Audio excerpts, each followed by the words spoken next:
Good evening and welcome back for another video. We start today with an article on CCN that Bitcoin price will tank to zero, claimed investment firm chief at Davos. So at the moment in Davos, which is in Switzerland, we've got the World Economic Forum on, or WEF. It's something they do every year around January time, and it's basically world leaders coming together to talk about obviously economic policies and economic outlook for the world and the country. So we have Jeff Schumacher. So let's see what he says. Heated debates are warming up in the icy snow-capped city of Davos during this year's World Economic Forum. BOE senior advisor yesterday said that cryptocurrencies were worthless. Today, BCG Digital Ventures founder Jeff Schumacher said Bitcoin price will fall to zero. Okay, let's just continue. I'll come back to that point. Schumacher is a top investor and relative veteran in the space. He told an open-mouthed CNBC panel that he believed Bitcoin has no value and that it was useless as a currency. Instead, he's far more interested in blockchain technology. Okay. And how do you expect to transact anyway? Other panelists, including Ripple's Brad Garlinghouse, Silver Lake Partners co-founder Glenn Hutchins, and 500 startup partner Edith Yeung, they discussed, dissected, and debated the future of blockchain technology. Bitcoin, not a currency and not based on anything. All panelists agree that blockchain technology will drive the future of applications and finance. However, Schumacher insisted that while Bitcoin may be great technology, it has no intrinsic value. Okay, we'll come back to those 2 points now. Easily defeated. I do believe it will go to zero. I think it's a great technology, but I don't believe it's a currency. It's not based on anything. The industry had a share. Okay, blah blah blah. Okay, the Bitcoin price will fall lower than $3,000, with an infamous Bloomberg analyst calling that's I think we've all heard about this $1,500. Okay, so let's just, I'll continue reading about the blockchain in a bit. So let's first of all talk about, okay, so Jeff Schumacher said Bitcoin price will fall to zero. For nearly 2 full years, so let's say all of 2017, all of 2018, people, analysts in the industry who are, I would say, crypto haters, and I'll explain what I mean by that, have constantly said Bitcoin or cryptocurrency will die and it will end and blah blah blah blah blah. Bitcoin will go to zero. Bitcoin will go to zero. Bitcoin will go to zero. You had Goldman Sachs saying it's fraud. Blah blah blah. Slowly, those people are the ones who are hoarding the Bitcoin on the side. Goldman Sachs were calling it a fraud, a scam, whatever, and slowly hoarding. Why are industries or institutions holding or buying more Bitcoin? Why is Grayscale increasing their fund? Why is other banks, other investment banks, other hedge funds, whatever it may be, buying Bitcoin? If they think it's going to go to zero, surely are they as stupid as we all are? What does Jeff Schumacher know that we don't know? What does he know that the New York Stock Exchange don't know, or Fidelity don't know, or ICE don't know, or Goldman Sachs don't know? Why do they keep buying? Why does Grayscale have 200,000 Bitcoin? It's not because it's going to zero. They've obviously, from their analysis, their research, the internal research teams, believe that it's going to be the complete opposite. So, no, it's not going to go to zero. And again, like some other good YouTuber has mentioned, and other podcasts, for Bitcoin to go to zero, there would need to be multiple mass failures of the Bitcoin blockchain, and it's over 10 years now that this has not happened. So the time would have been to destroy Bitcoin would have been at the start. You can't destroy it 10 years later when it's strong, and every day it gets stronger and stronger. It's in its inception, where it's weak, where you've got 2 or 3 machines or 2 or 3 ledgers who are creating the integrity of the blockchain, and then you can easily attack it, because then obviously 51% is very easy to do any sort of malicious attack or manipulation of the ledger. every day we get more Lightning Network, every day we get more stronger, is less likely for the Bitcoin to fail or the price to go to zero. You'd have to have catastrophic failure for a zero. Okay, so let's just totally annihilate that first part. Second part, it had no intrinsic value. I should say, has no intrinsic value. So let's look at what do you mean by intrinsic. Intrinsic is its value in itself, right? Value is only based on what we give it, right? I can make an A4 piece of paper worth money if I get enough people to believe in it. And I remember having this conversation with so many different people who don't understand how value works, or how something which is you class as intrinsic works. Okay, we have a house, right? We have intrinsic value of the house is it's based on its location. It has bricks, and it has and the size of its rooms, and it's almost square footage. Now, if the house, I believe, is worth 10 million, but I can only sell it for 100,000, then that's its value is 100,000, right? So that's the house, right? So that's its actual value. Now, if we translate this information of intrinsic into something like currency, and I've said this before, the dollar has no value outside the backing of the US government. So if the government says we're not going to accept the US dollar anymore, and other countries started saying we're not going to accept the US dollar anymore, then what value does that dollar has? It has no intrinsic value. You can't then go and exchange that dollar for gold because it's not based on gold. The government doesn't base the dollar on gold. So the dollar itself, which is the most widely used currency, the most traded currency in the world, the only thing that that oil, which is crude oil, is transacted in is the US dollar, has no intrinsic value. What makes gold intrinsic? Gold is a rare precious metal. It makes that makes suddenly now a piece of metal. If you think about it in the bare bones, what makes gold so special? Because it's rare. There's many rare things out there. A platinum, a titanium is also rare, but we don't talk about these metals as much as we do about gold. We believe gold is precious because it's limited supply, a bit like Bitcoin, and eventually it's going to run out, just like Bitcoin, and it's hard to come by, just like Bitcoin. You can't walk down the street and walk into a shop and just lump a piece of gold onto a table and expect them to do something with it. It's not transactable, gold. If you go to a gold purchasing website, a bar of gold is like $14,000 or something, right? To buy one, you need a lot of money. When you buy one, what do you do with it? You have to then store it somewhere. You're not going to just keep it under your bed or pillow. It's $14,000. You need a vault or vaults if you're buying more gold. Often banks don't offer safe deposit boxes anymore, so you really need to think about where to store it.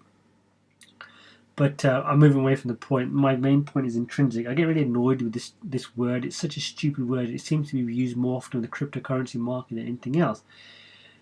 Bitcoin has a value because people believe in it. People believe in the blockchain. So of course, it's whatever we believe in, we give it value. We can give value to social media stars who have no talent, but then they become very rich and famous because we believe in that person. We give that person almost an emphasis, and that's what hypes it up. Yes, a lot of Bitcoin originally was hype, but then there's real world basis on it.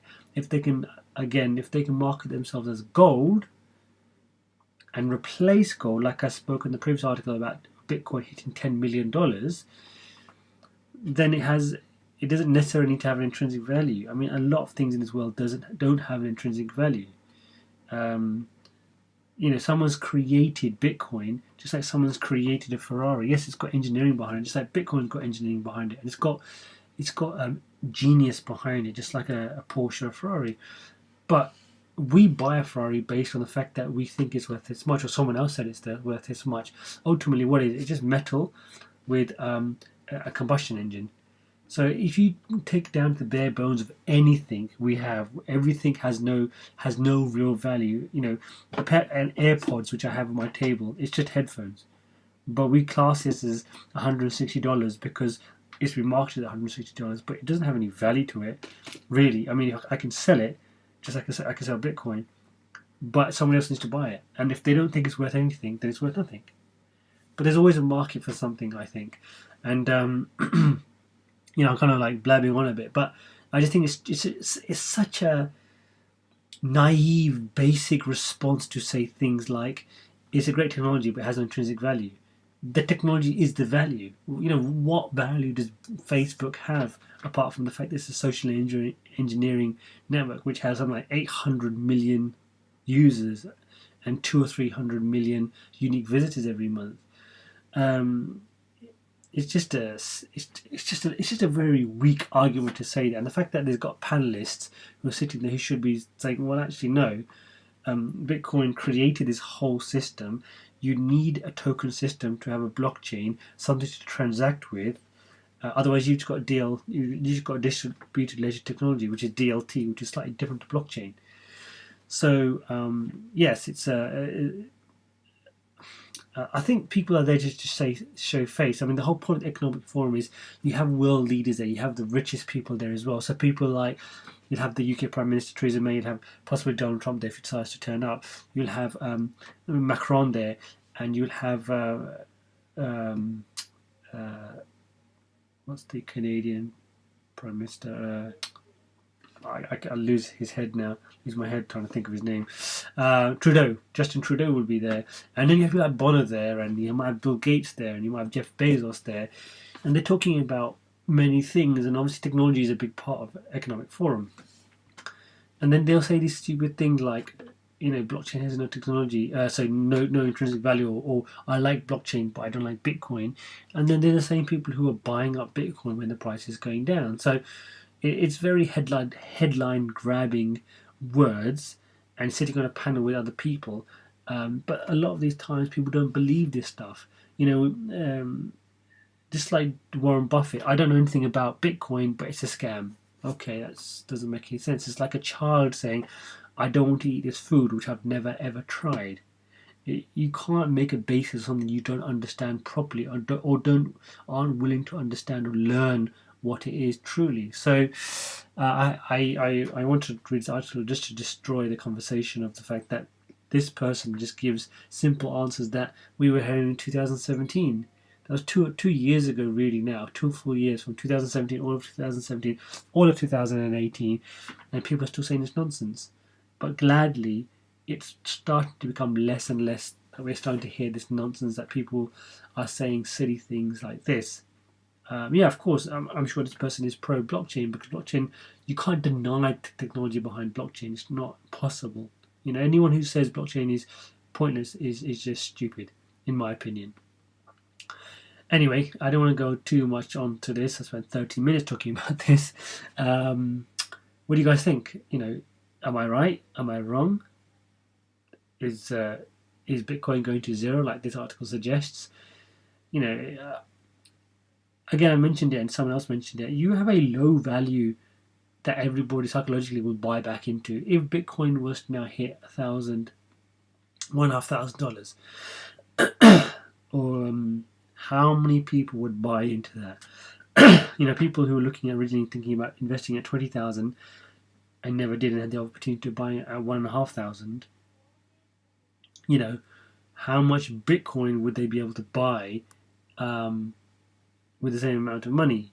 What I mean by that is, they're possibly buying about 12, 13, 14 Bitcoin. People will throw the money back in, and then the price will just shoot back up, which is why we keep hearing about a Bitcoin bottom, a Bitcoin bottom, a Bitcoin bottom, because it's going to bottom, and then everyone's going to jump in the market and it's going to shoot back up again. So anyway, I just want to spend too much time on this, but let's move on. A continuation from the last article is actually the bottom question. So this is an article from Bloomberg, which is on CCN. A new analysis in Bloomberg suggests that Bitcoin bottom is somewhere around the $3,000 to $3,100 using the GTI Global Strength Technical Data Indicator. The analysis says that Bitcoin is probably oversold at this point. The indicator for Bitcoin is nearing oversold levels, clocking in at 35.6. That's the lowest level since December. Bitcoin appears to be stabilizing around the $3,500 mark, with clear support at 3,000 to 3,100. The measure suggests. So yeah, I think there was a graph where you can actually see that. Obviously, there's a bottom, I believe, which is the complete bottom. That's where we're kind of sitting at the moment, and there's your actual resistance. The Bloomberg report also says many regular investors remain wary of crypto market. It suggests that the clear bottom can help reignite mainstream interest in cryptocurrency. Exactly what I just said a second ago. Clear support currently exists around $3,100 to $3,000. So again, let me continue to read first before I comment. Impending short-term Bitcoin rally. The data from GTI suggests a short-term Bitcoin rally is on the cards. Bitcoin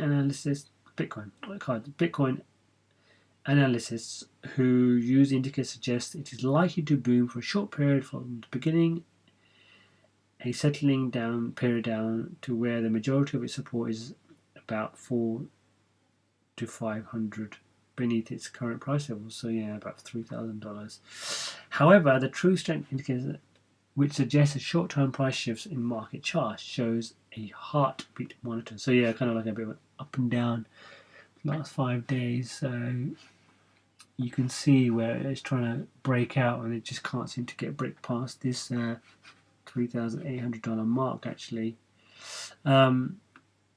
Really, again, it's just kind of just like becomes a bit frustrating when you're in the market for this many years, but you see it again and again. It seems to be more than anything that the Bitcoin bottom we expect is $3,000.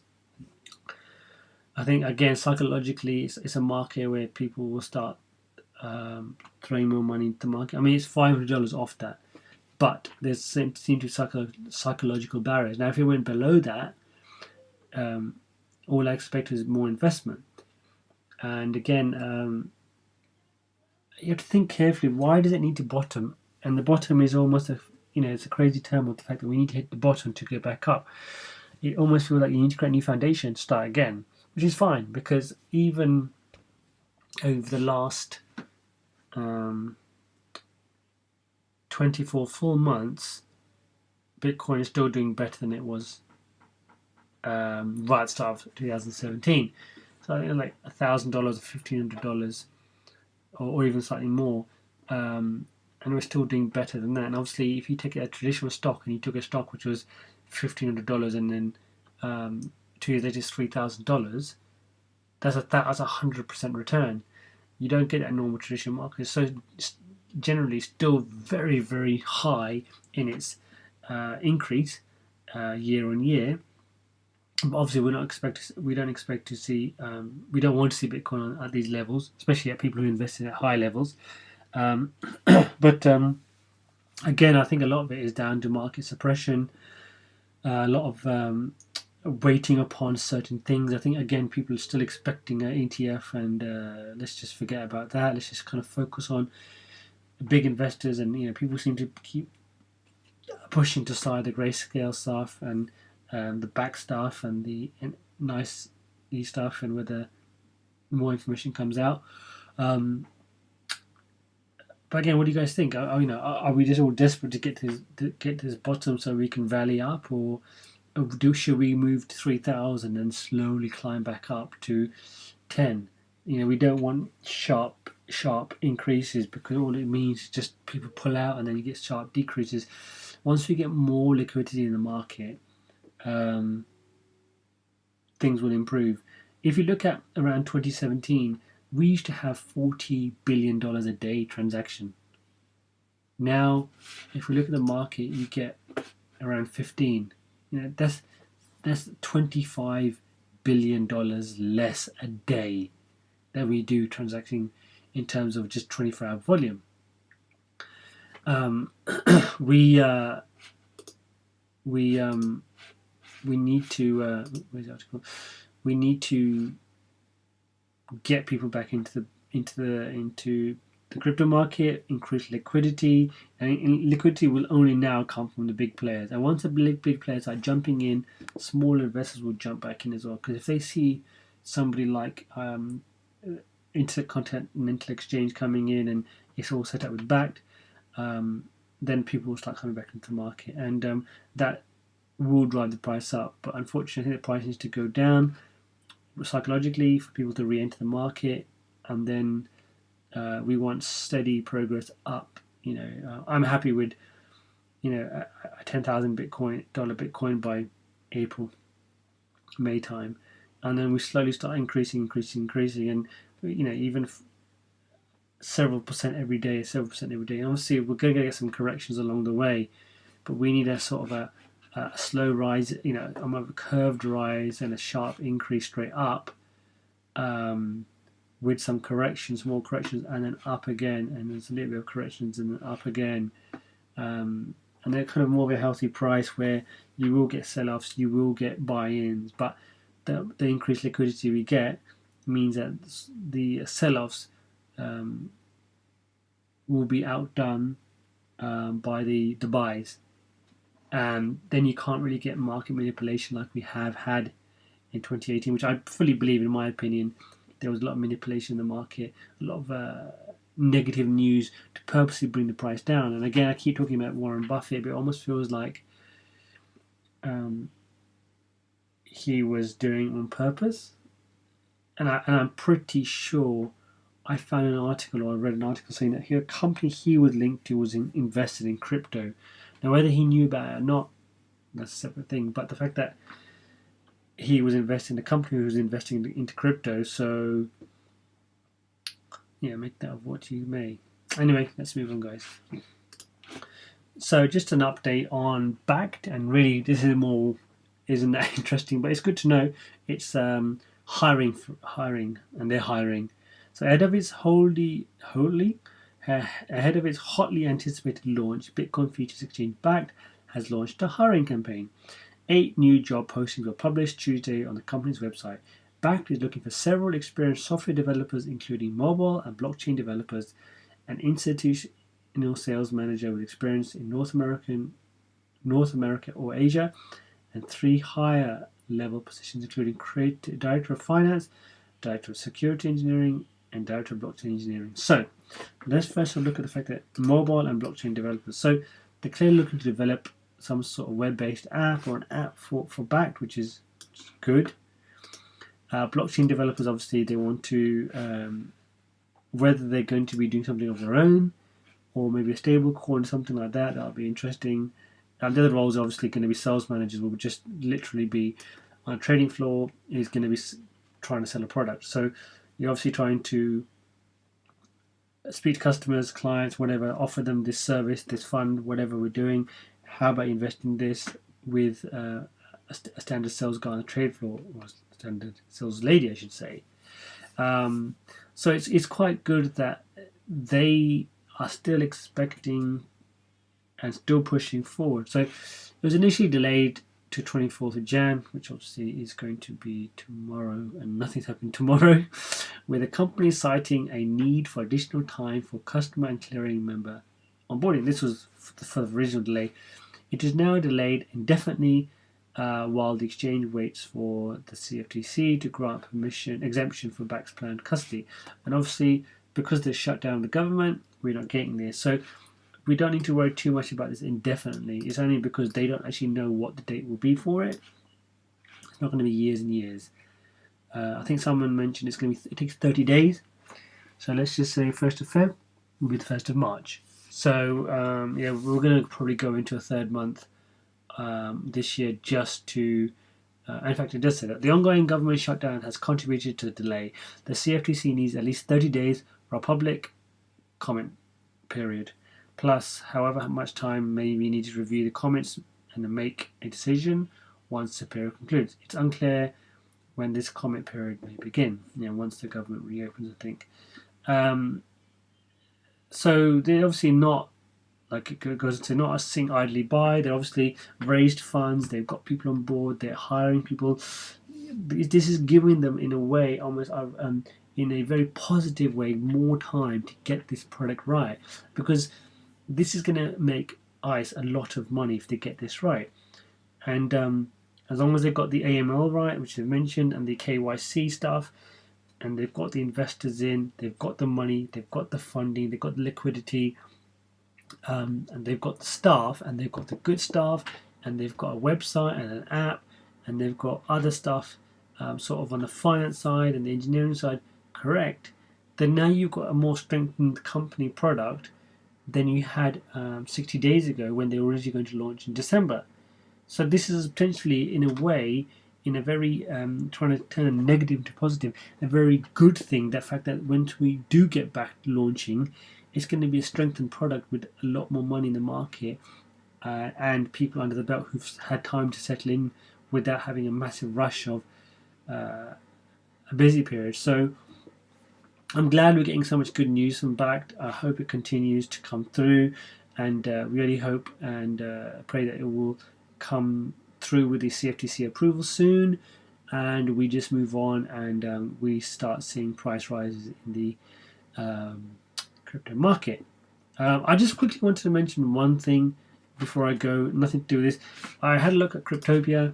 Well, actually, I want to mention two things. Cryptopia is still down, so obviously if you guys have got money in there, you need just need to be a bit patient. Like I said, I had a little bit of money in Cryptopia. It's still down. You still can't access your funds. There's no more information on their website, which is not good. But this is more of a reason for proof of keys and storing your money where your private keys are. So again, it's entirely up to you guys, but it seems that going the way direction to be going, it will be private keys held, so local wallets or ledgers or Trezors or cold storage. But let's have a quick look at the market before I go. Quick refresh. Did we change? Slightly. 120 billion, 566 million, 902,748.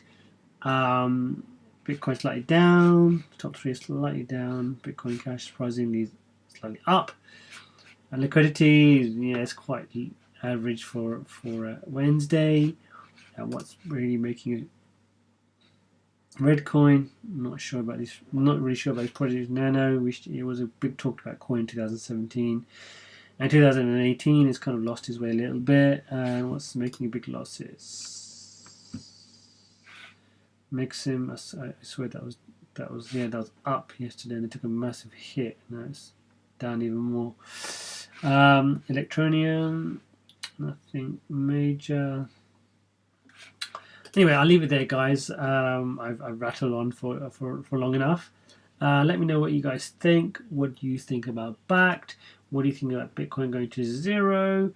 The bottoming of Bitcoin, and anything else you want to discuss in the comments. So please like and subscribe, and have a lovely evening or day or morning wherever you are. And I'll see you guys in the next video. Good night.